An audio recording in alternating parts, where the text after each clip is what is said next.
This is possibly the most evil of the many lies that are told about men and domestic violence. For example, take this headline from the Washington Post, December 2004. It sounds awful, doesn't it? The terrible danger that pregnant women are in. And there are more headlines like this. Newsnight in the UK also covered the story. What's the greatest cause of death of pregnant women in the United States? Complications caused by their pregnancy, cancer, road crashes? It's not any of these. It's murder. Two recent high-profile homicides have caught the attention of the American public for precisely that reason. Both the victims were pregnant, and their deaths are part of a pattern of the ultimate in violent spousal abuse. But when you read the article and do just a small amount of research into the figures, you find out that a pregnant woman in America is actually 3 times safer than the average American. A pregnant woman has a 1 in 54,000 chance of being murdered, while the average American has a 1 in 17,000 chance of being murdered. So why isn't that the happy headline? The headline, "Many new or expectant mothers die violent deaths," could be replaced with, "Many new or expectant fathers die violent deaths. Many old men die violent deaths. Many men aged 18 to 19 die violent deaths."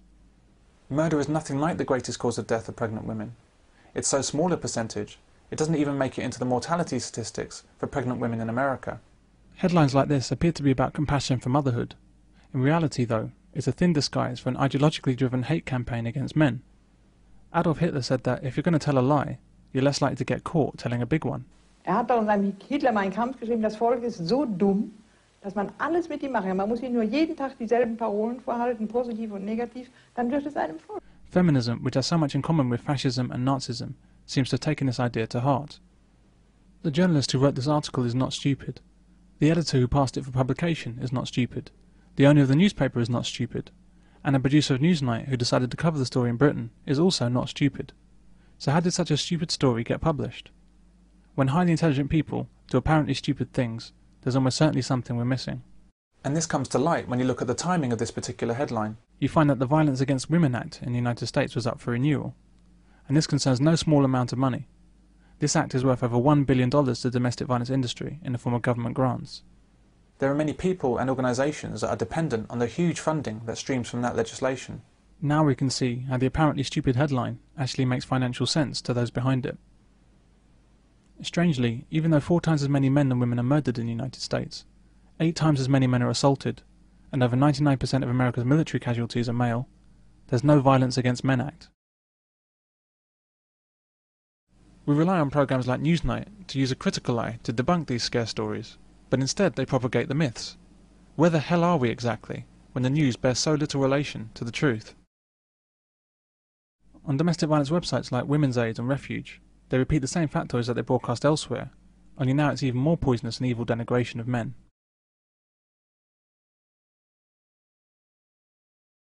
Women's Aid state that, what do you think prime cause means? As we'll see from the methods of subcategorizing, prime cause doesn't actually mean anything. Refuge go further and state that, really? I looked at the Bupa and NHS websites.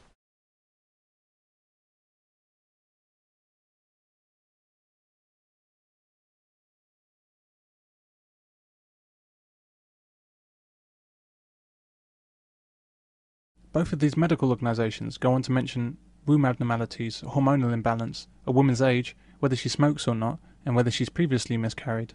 Neither site even mentions domestic violence as a cause of miscarriage, but on Refuge's site, domestic violence is the biggest unborn baby killer.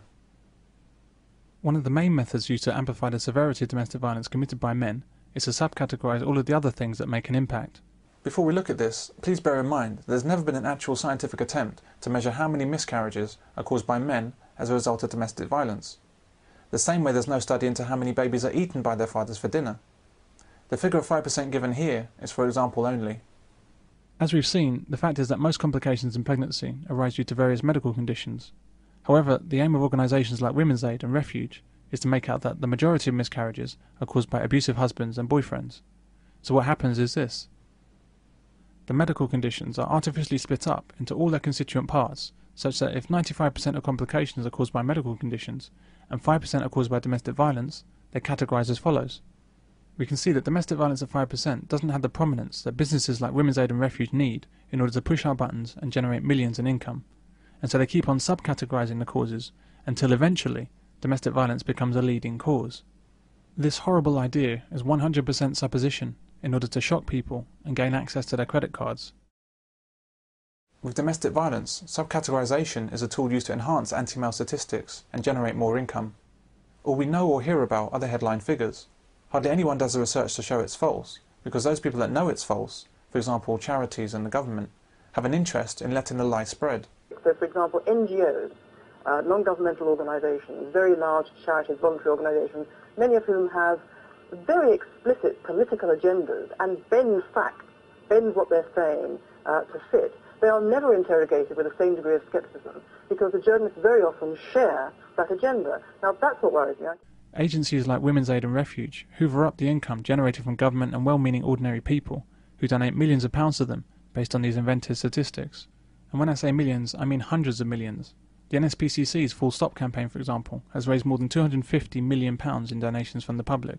This is just one campaign from one charity. What do you think the income from the whole nest of them amounts to? These donations cannot be going towards helping legions of abused women, simply because such legions don't exist. So where is all this money going? They are Money going? Where is all this money? jobs. I mean, like Women's Refuge now, if you look at all their accounts and all the rest of it, I mean, they've got money there for their pensions and their holidays, and I mean, we was up in West London in their office, well, it was on the Embankment, you know. I mean, you don't have an office up there unless you've got lots and lots of money. So yeah, it's big, but it's business. It is a business. And where does all this money come from? Different sources. It comes from the government directly to the Federation, from lottery grants, from local grants, from boroughs giving monies to the refugees. And where does the money go that comes into... Well, you'll never find out because they're not accountable. An awful lot of it goes into conferencing, which is a way of proselytizing the whole radical feminist policies. It's a proselytizing religion as far as radical feminism is concerned.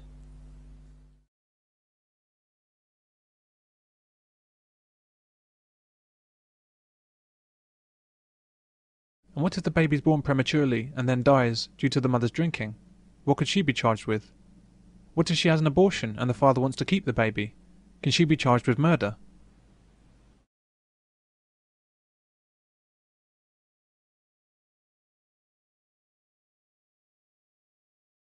There's no link between these 43 women dying in childbirth and any domestic violence from the man.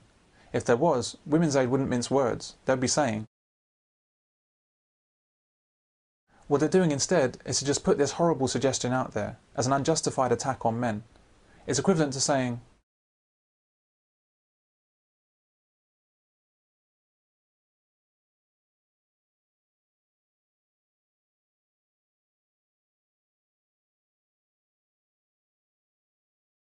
Doctors and midwives in the UK are now officially required to routinely ask pregnant women if they're experiencing domestic violence from their partners. This needless questioning can be counted as one of the success stories of Refuge's campaign of misinformation. These questions cannot be about protecting the unborn child. How can they be if they ignore women as perpetrators? They are purely about targeting men as abusers in order to produce biased statistics. However, much to the annoyance of Women's Aid, most health service professionals don't bother asking about domestic violence because they know how unlikely it is to occur. All kinds of false information and statistics are flung at you, including blatant untruths about violence in pregnancy, in the hope that one of them will cause you to reach for your credit card.